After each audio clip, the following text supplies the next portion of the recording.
This pale blue dot that we live on is getting increasingly more browner thanks to us. This blue dot gave us life, but in return, we are sucking the life out of it. So, this Earth Day, we decided to focus on a major issue facing the world that doesn't really get highlighted that often: waste. Welcome back to Revolution Read On, a daily podcast where we break down one story from the world of business and finance. Click on the subscribe button to never miss an update from us. Here's your story for today. Every year, we send over 2.12 billion tons of waste to the landfills. To make more money, we've created a culture of use and throw. 99% of the things we use, we trash in about 6 months.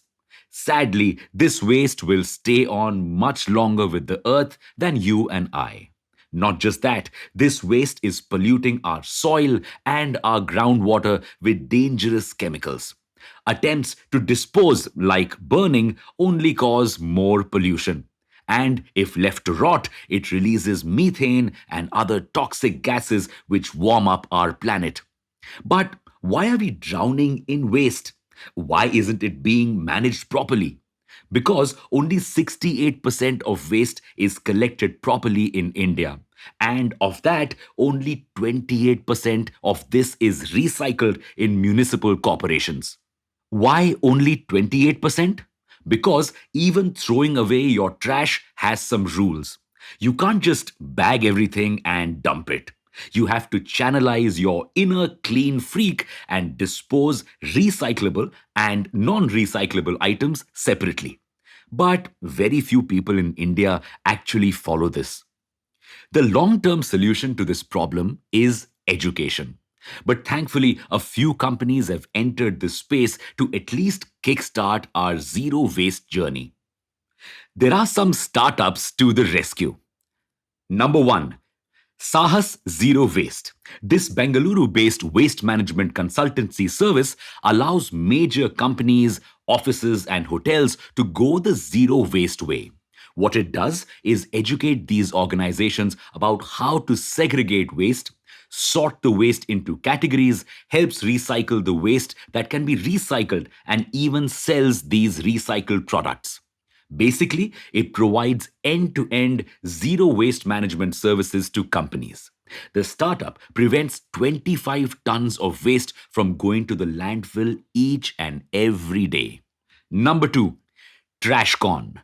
TrashCon has developed the first fully automated waste segregation robot with 99.6% accuracy. It then recycles this plastic waste into sheets, which are then used to create furniture, thus also saving trees in the process. Number three, the disposal company. This B2B startup partners with brands to help them achieve plastic neutrality. Huh? What it does is audit a brand's plastic footprint and understands how much plastic it uses in a year. Then it gives its network of rag pickers a target to collect the same amount of low plastic, segregate it, and recycle it. Just like committing sins on all the days of the week and going to church on Sundays, 900 चूहे खाकर बिल्ली हज को चली. Though this seems like a loophole that allows brands to pollute as much as they want, the cost of being plastic neutral, that's 25 rupees per kg, will keep them in check. And number four, Aratrika. Aratrika is an eco friendly stationery startup that recycles old newspapers to create sustainable stationery and gifts like pencils, diaries, notebooks, and more. Why stationery? Because creating stationery leads to deforestation. Every year, 82,000 trees are cut just to manufacture pencils. And what's worse, we usually throw away these pencils when they get tiny or notebooks when they're used. So it further creates waste. To solve this, Aratrika has created pencils and notebooks that you can plant when you're done using them. So it's not just recycling waste, but also decreasing deforestation and planting more trees. There are many other startups working in this space to solve this problem and literally change the face of our earth. And they're doing good work. But the thing is that the problem is too big to be solved just by a few. You might feel that what value can you alone add, but every drop in the ocean is valuable. You can curtail your expenses in fast fashion, start segregating waste, consume less, dispose less, stop using plastic, invest in once more.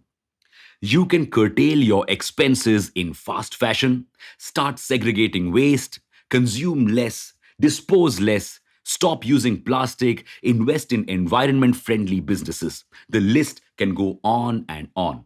All you gotta do is start, and the world will follow. If you know any such earth friendly businesses, do connect us with them. We will love to cover them in detail, inspiring our listeners in the process. Thanks for listening in. Make sure to follow this podcast if you aren't already. We'll be back tomorrow.